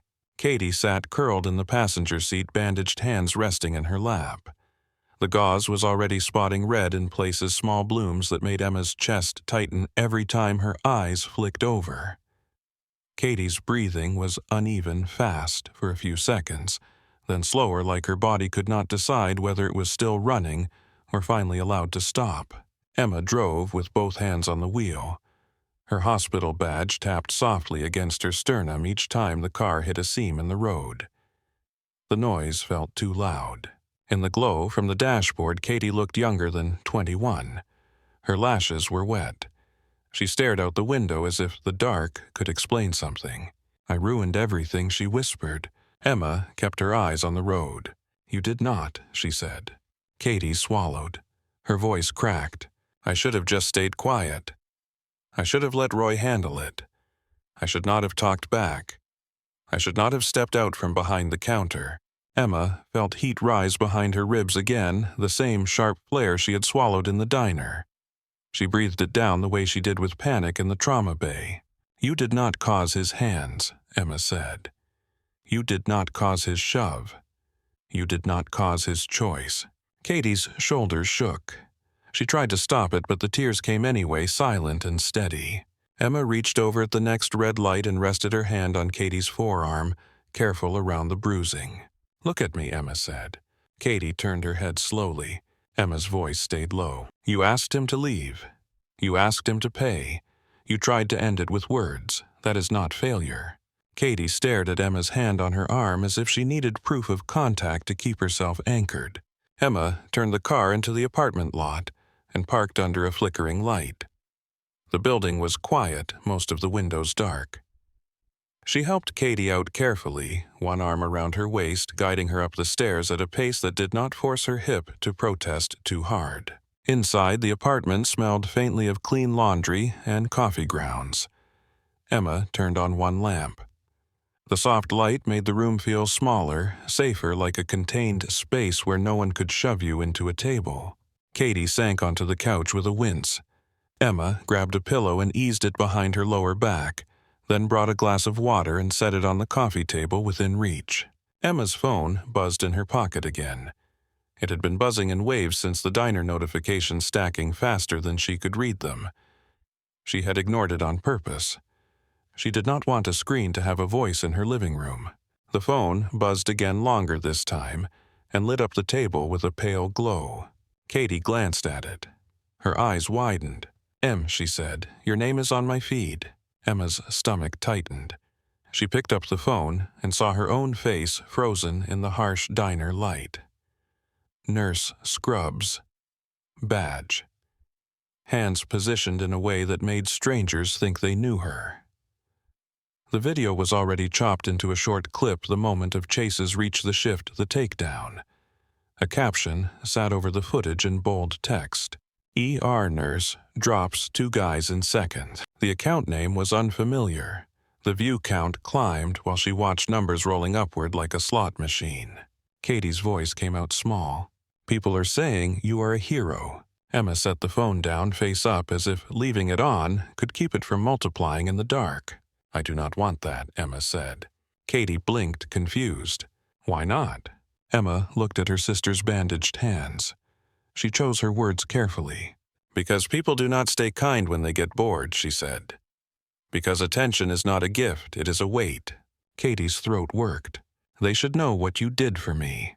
Emma shook her head once. "The people who needed to know were in that diner," she replied. Katie stared at the lamp, eyes glassy. "My mom," she said. "We have to tell her something." Emma nodded. "In the morning," she said. Katie's eyelids drooped. Shock was finally turning into exhaustion, heavy and thick. Emma helped her to the small guest room, tucked her in like she was 10 again, and left the door cracked so she could hear if Katie woke up panicked. Back in the living room, Emma sat on the edge of the couch with her elbows on her knees. The phone buzzed again and again. She did not pick it up. She stared at the metal case under her bed in her own room, the outline of it in her mind like a bruise you felt even when you did not touch it. She slept in fragments, the kind of sleep that never fully closed the door. Every sound in the building, a neighbor's footsteps, the elevator cable, a distant car horn pulled her halfway awake. She checked on Katie, once found her breathing shallow but steady face turned into the pillow. At 6:12 a.m., Emma's phone rang. A real ring, not a buzz. The sound filled the room with authority. Caller ID read Dr. Valerie Sloan. Emma answered on the second ring. Her voice came out controlled. "This is Emma." Dr. Sloan did not waste time with small talk. "Emma," she said, "I need you to come in for a meeting this afternoon. 3 p.m., Human Resources." Emma's pulse thudded once hard like her body wanted to fight a fact. "What is this about?" she asked. A pause. Not long, but long enough to hear Dr. Sloan decide what she could and could not say. "The video," Dr. Sloan replied. "We need to discuss it." Emma's mouth went dry. "I was off duty," Emma said. "It happened outside the hospital." Another pause. "I know," Dr. Sloan said. "Please come in." Then the call ended. Emma stared at the screen for a moment after it went dark, as if she expected another sentence to appear. Katie shuffled into the living room wrapped in a blanket. Her eyes were swollen from crying. "Your phone," she said. "I heard it." Emma nodded and poured coffee into 2 mugs. The smell should have been comforting. It was not. Katie sipped carefully. Her bandaged hands made the motion awkward. "Is your job okay?" Katie asked. Emma looked at the coffee, dark and still. "I do not know," she said. Katie's face tightened. "This is my fault." Emma lifted her gaze. "No," Emma said. "Do not make yourself carry their consequences." Katie looked away, jaw clenched, trying to hold herself together. Her voice came out quiet. "I saw a fundraiser," she admitted. "Someone posted my name. They posted Mom's illness. They posted a photo of my jar." Emma's stomach dropped. The jar had been in Katie's room, private.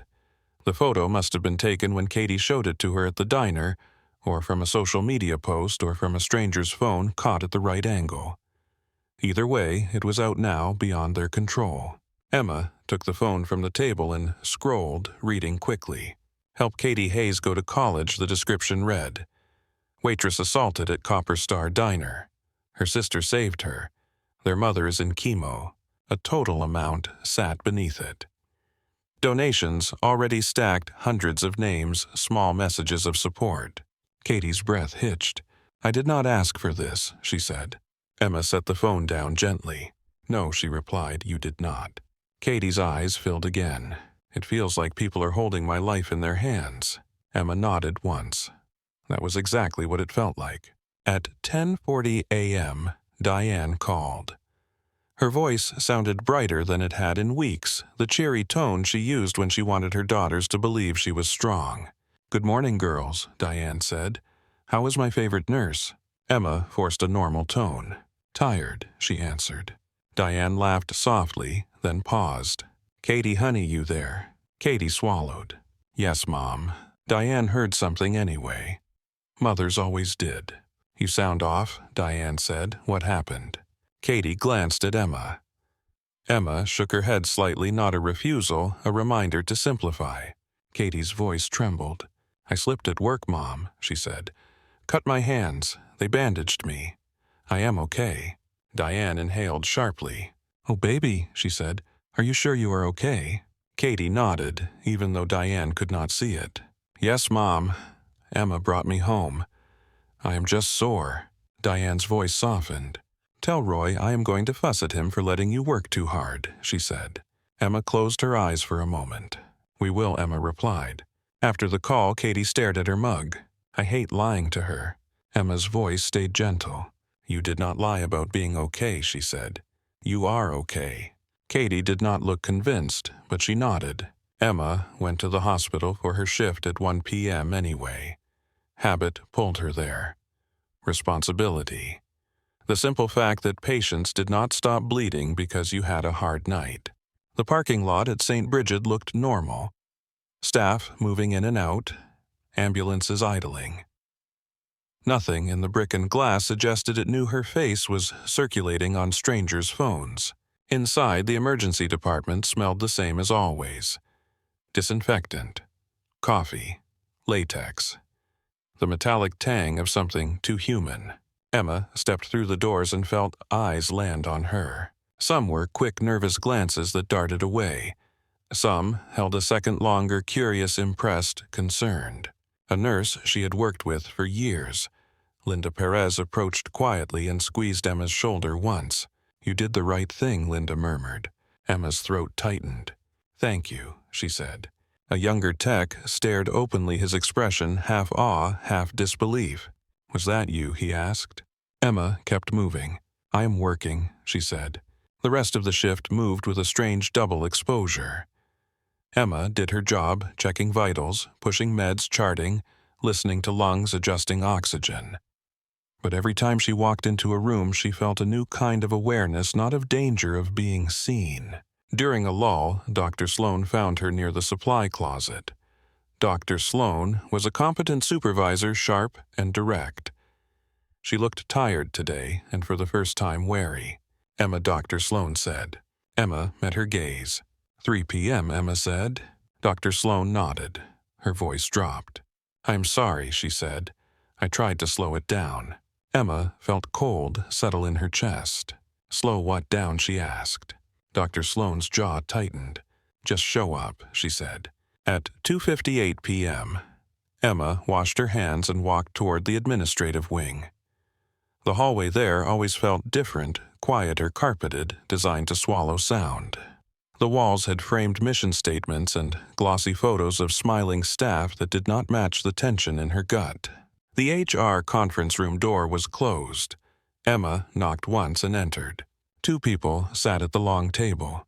Marla Bennett from HR, hair, neat expression, professionally soft.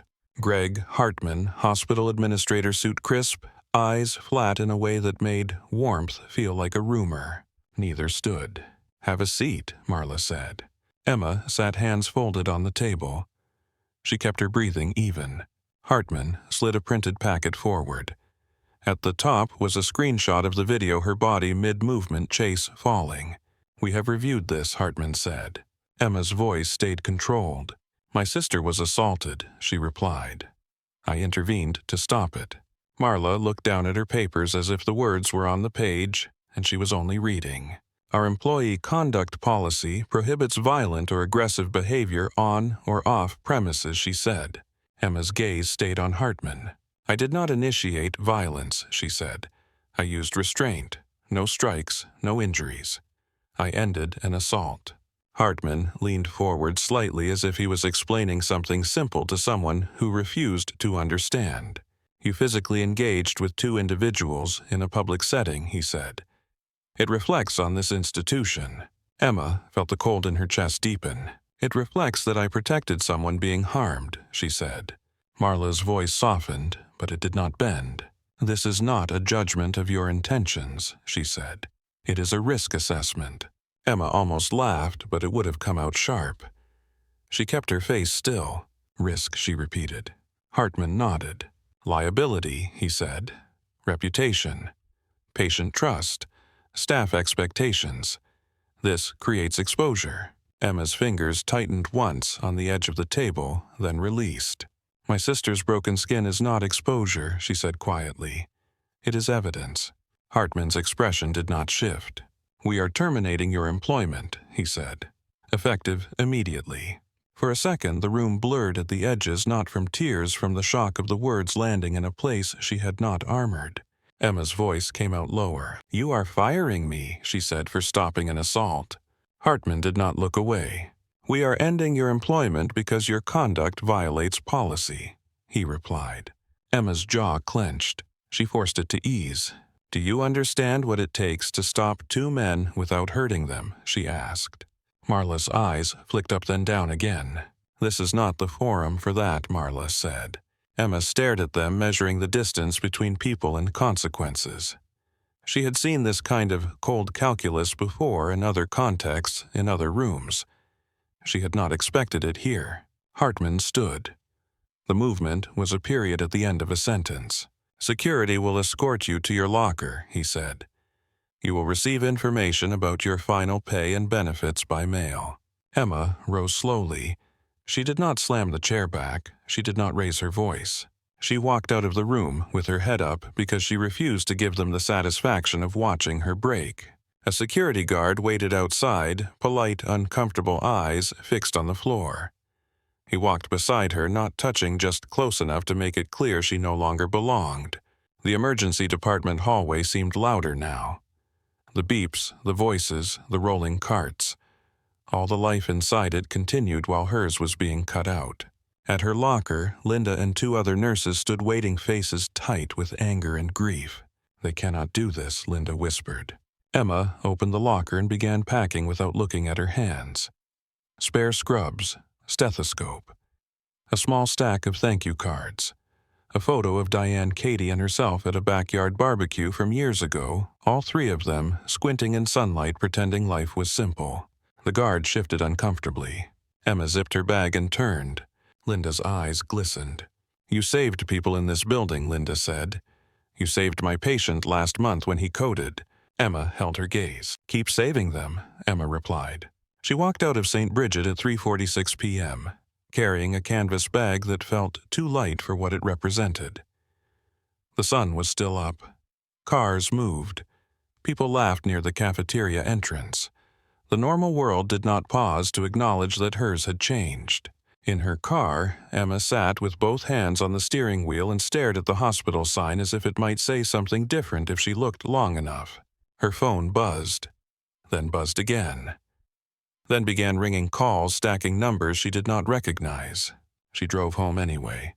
Katie was waiting in the living room, blanket wrapped around her shoulders, phone in her bandaged hands. Katie said, voice trembling. "People are posting about the hospital." Emma set her bag down. "What are they saying?" Emma asked. Katie swallowed. "They are saying you got fired," she whispered. Emma felt the air leave her lungs in a slow exhale she did not choose. She had not told anyone outside the hospital. The news had moved faster than her car. Katie's eyes filled with tears. "This is because of me."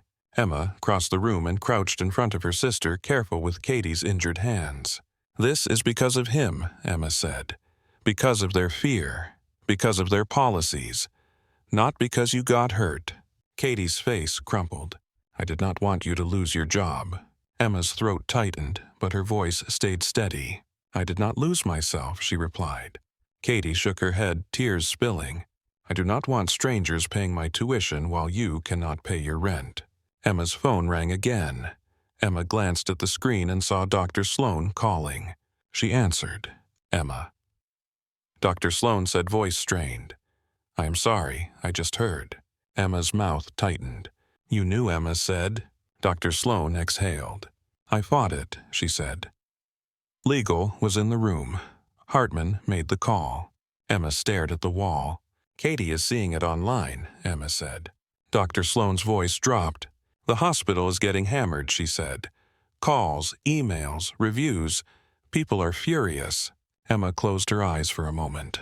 Katie's breathing hitched beside her. Emma could feel her sister vibrating with guilt. Dr. Sloan continued quieter. "If you need a reference, I will give it," she said. "I will tell anyone you are one of the best nurses I have ever worked with." Emma swallowed. "Thank you," she said. After the call, Emma sat on the floor beside the couch and leaned her head back against the cushion. For a moment, she let herself feel the exhaustion, the rage, the disbelief. It pressed against her ribs like a hand. Katie whispered, barely audible. "I saw a post," she said. "Someone wrote that you are dangerous." Emma's eyes opened. They focused on nothing for a second. "Dangerous," Emma repeated. Katie nodded, tears running again. "Because you fought." Emma turned her head slowly and looked at her sister's bandages, the bruising on her wrist, the shadow of pain in her posture. Emma's voice stayed quiet. "I did not fight," she said. "I stopped fighting." Katie stared at her. Online it did not matter, Katie whispered. They just see motion. They do not see why. Emma reached for the phone on the table and scrolled, reading what strangers were saying. Some called her a hero. Some called her violent. Some called the hospital cowardly. Names blurred together. Opinions smashed into each other in a flood. A message popped up from an unknown account, short and blunt. "We know where you live." Emma's thumb froze. Katie saw her expression change. What Katie asked. Emma locked the phone screen and set it down, turning it face down this time. Nothing she said, but her body had already shifted. Shoulders squared slightly, ears listening for sounds in the hallway. The private calm of her apartment felt thinner. Katie watched her, frightened. "Em," she whispered, "what is happening to us?" Emma looked at her sister and forced her voice to soften again. "We are staying inside tonight," she said. "We are not answering unknown calls. We are not opening the door unless we know who it is." Katie nodded, slowly absorbing instructions the way she always had when Emma spoke like this. Later that night, a local news segment played on Katie's phone. A photo of St. Bridget's entrance. A headline lined beneath it about the hospital firing an ER nurse seen in a viral diner video. A reporter spoke in measured tones while comments filled the screen below, moving too fast to read. Emma did not watch. She sat at the kitchen table with a pen and a blank sheet of paper and wrote down numbers. Rent, utilities, Diane's copays, the cost of groceries. The math of survival returned cruel and familiar. Katie hovered in the doorway. "People donated $20,000 to the fundraiser today," she said quietly. Emma's pen paused. Katie's voice shook. "It feels wrong," she admitted. "Like I am being paid for getting hurt." Emma looked up. "You are not being paid," she said. "People are trying to give you a ladder." Katie's eyes filled again. "And you?" she whispered. "You got punished for it." Emma did not answer. She could not make the sentence feel fair. Near midnight, Katie finally fell asleep on the couch, exhausted. Emma sat in the dark with the phone in her hand, screen dimmed low, reading a message request that had come in from a verified local journalist. Nora Keller, it read. "I am working on a story about the diner incident and the hospital's decision. I would like to speak with you. If you are willing, I can meet wherever you feel comfortable." Emma stared at the name for a long moment. She set the phone down without replying, then walked into her bedroom and knelt beside the bed. She reached under and touched the metal case. Cold, solid, unforgiving. She did not open it. She stood and checked the locks on the door, then the chain, then the window latch.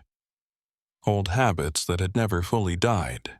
Back in the living room, Katie murmured in her sleep a distressed sound, and Emma sat beside her on the floor, one hand resting lightly on the edge of the couch, listening to the building breathe around them.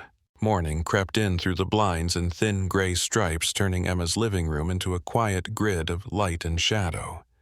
Katie was still asleep on the couch, curled tight under the blanket, her bandaged hands tucked close to her chest, as if she could keep the night from returning by holding herself small. Emma did not sleep. She sat at the kitchen table with a mug of coffee cooling between her palms, listening to the building settle and the distant hum of traffic waking up. Her phone lay face down beside the mug. When she finally flipped it over, the message from Nora, Keller was still there waiting with the patient confidence of someone who knew time was already working for her. Emma stared at the text until the words stopped looking like letters and started looking like a door. She typed back 2 lines. "I will talk.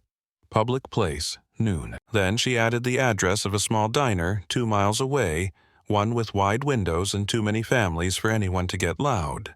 Katie stirred around 10, blinking into the light as if it offended her. She sat up slowly, then winced when her hip protested. Emma was there before she could pretend it did not hurt. "How bad?" Emma asked. Katie tried to shrug. Her face gave her away. "It is stiff," she said. "It feels like I got hit by a truck." Emma nodded and brought her ibuprofen and water, then checked the bandages on her hands. The cuts looked clean.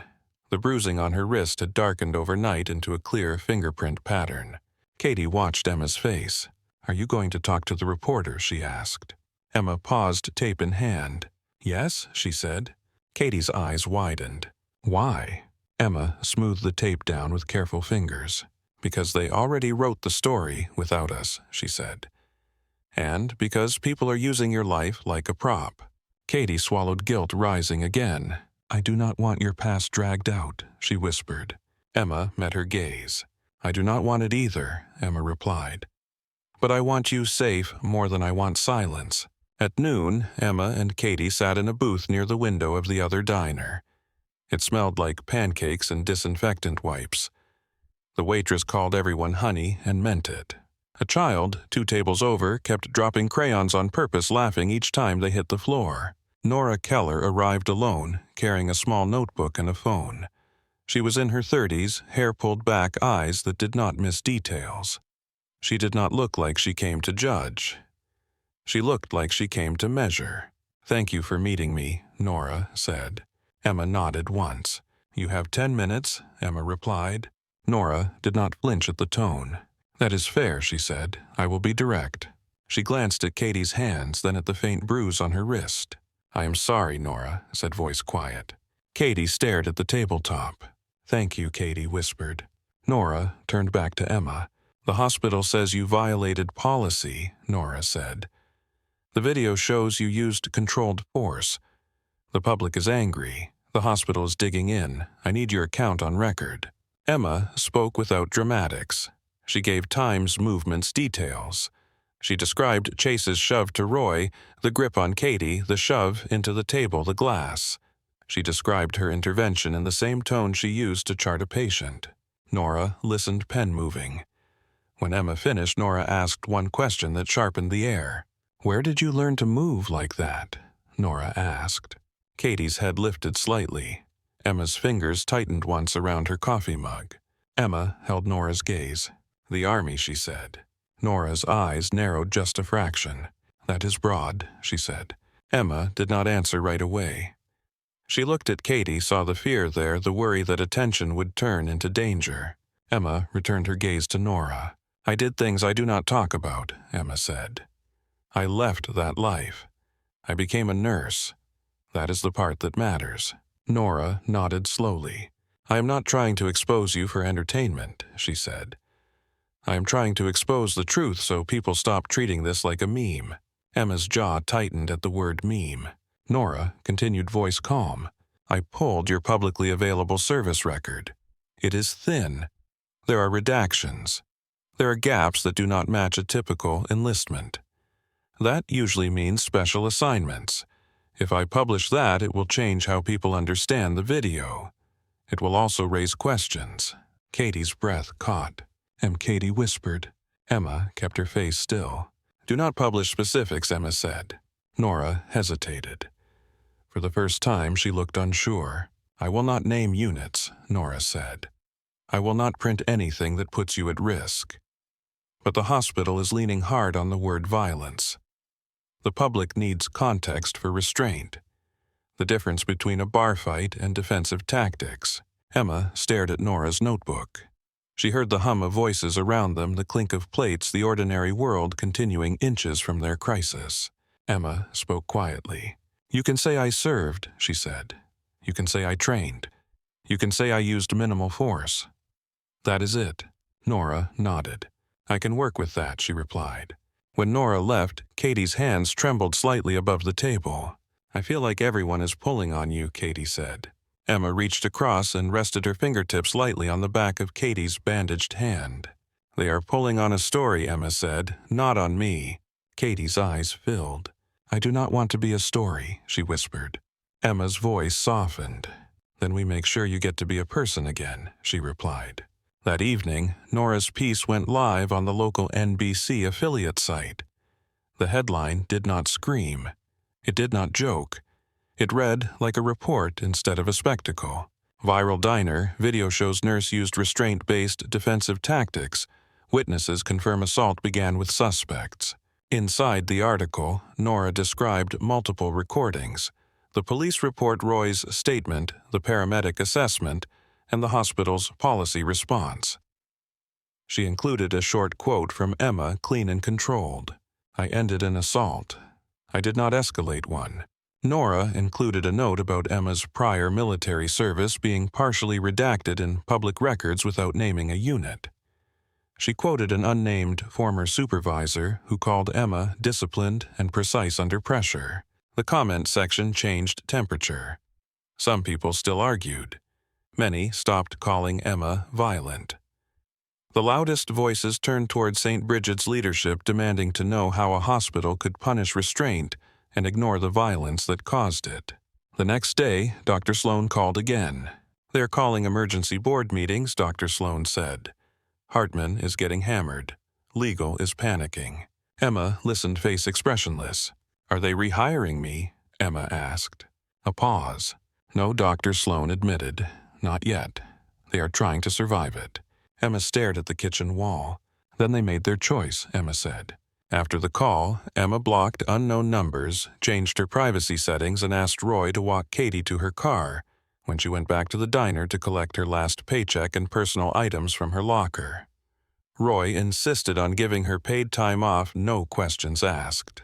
Katie stepped back into the Copper Star for the first time since the assault on a quiet afternoon. The place looked smaller in daylight, less like a battleground, more like a diner again. The floor had been scrubbed. The booths were clean. The glass was gone, but the memory of it still sat in Katie's posture. Roy met them near the counter. He looked tired but determined. "You do not owe anyone an explanation," Roy told Katie. "If you want to quit, I get it. If you want to stay, we set boundaries." Katie's throat worked. She looked at the booths, the kitchen door, the aisle where Chase had trapped her. "I do not know," Katie said. Roy nodded, eyes kind. "Then you take your time," he replied. The criminal case moved faster than Emma expected, helped by the videos. The prosecutor did not need imagination. The footage did the talking. Emma sat in a courtroom 2 weeks later beside Katie and Diane. Diane wore a scarf over her head and kept one hand on Katie's shoulder, fingers gripping like she could hold her daughter steady through contact. Chase stood at the defense table in a wrinkled shirt, looking smaller without the diner's lighting and his own swagger. Dylan stood beside him, eyes down. The judge watched the video clips, face unmoving. When it ended, the silence in the courtroom felt heavier than the diner's had. The judge's voice came out flat. "You assaulted a manager. You battered a server. You escalated until someone stopped you. You are fortunate nobody died in that room." Chase's jaw clenched. He took a plea. Probation. Community service. Mandatory anger management. A protective order barring him from the diner and from Katie. Dylan took a plea to shorter probation, fewer hours, the same order. Outside the courthouse, cameras waited. Emma walked past them without stopping, one hand gently guiding Diane, the other steadying Katie's elbow. A week later, Emma got a call from a number she did not recognize. She almost let it go to voicemail. Something made her answer. "Emma Hayes," a woman said. "This is Dr. Camille Rhodes, Chief Nursing Officer at Metro Tulsa Medical Center. Do you have a moment?" Emma's posture shifted, not tense attentive. "Yes," Emma said. Dr. Rhodes spoke with calm authority. "We have reviewed the footage and the police report," Dr. Rhodes said. "We have also read the reporting. You demonstrated restraint under pressure. You protected someone. That matters here." Emma stared at the wall, listening. "We have an opening in our emergency department," Dr. Rhodes continued. "And I would like to discuss a training role as well. Staff de-escalation, workplace safety, patient protection. I want you in a room teaching our people how to stay calm when chaos shows up." Emma's throat tightened. "Why?" she asked. "Because our job is to keep people alive," Dr. Rhodes replied. "That includes our staff." Emma closed her eyes for a moment. When she opened them, the room looked the same, but her chest felt different. "I will meet you," Emma said. 2 months later, Emma wore a new badge. Different hospital, different halls, the same smell of disinfectant and coffee, but a different tone under it. People looked her in the eye. They asked questions with respect instead of suspicion. Her training sessions filled quickly. Nurses sat in rows, tired faces, attentive hands, holding coffee like it was medication. Security staff stood along the back wall, arms crossed, skeptical at first. Emma spoke without theatrics. She taught posture, voice control, distance, exit awareness, how to call for help early without shame, how to keep hands up without provoking, how to use restraint without rage. Katie started classes at Tulsa Community College at the end of the summer. She walked into her first lecture with a new backpack, bandages, long gone scars faint on her palms. She still startled at loud laughter sometimes. She still avoided narrow aisles when she could, but she kept moving. Diane's treatment kept working. The day the oncologist said remission, Diane laughed and cried at the same time. In the clinic hallway, she rang the little bell they kept mounted on the wall for patients finishing chemo. The sound was small, bright, and stubborn. That night, Emma and Katie took Diane to the Copper Star for dinner. Roy closed a section for them not because he needed to, but because he wanted to. The cook sent out pancakes shaped like hearts for Diane, embarrassed by his own sentiment, but committed to it. Roy had mounted a small plaque behind the counter. Simple words in clean lettering. "Stand up, stay human." Diane touched it gently, then turned and hugged Roy hard enough to make him grunt. "You kept my girl safe," Diane whispered. Roy swallowed. "They kept each other safe," he replied. Later, when the diner quieted and the coffee warmed their hands, Emma slid a small glass jar onto the table between her and Katie. A new label written in Emma's neat handwriting. Katie Nursing School Fund. Katie stared at it, then looked up, eyes shining. "You are still doing it," Katie said. Emma's mouth lifted slightly. "I keep promises," she replied. Katie placed her hand over Emma's on the tabletop palm scar to palm steady. "I am scared sometimes," Katie admitted. Emma nodded, once honest. "Me too," she said. They sat there in the booth while Diane talked softly about her garden, and Roy refilled coffee without being asked. Outside, Tulsa moved through its night. Inside the diner, hummed under fluorescent lights that no longer felt like a threat.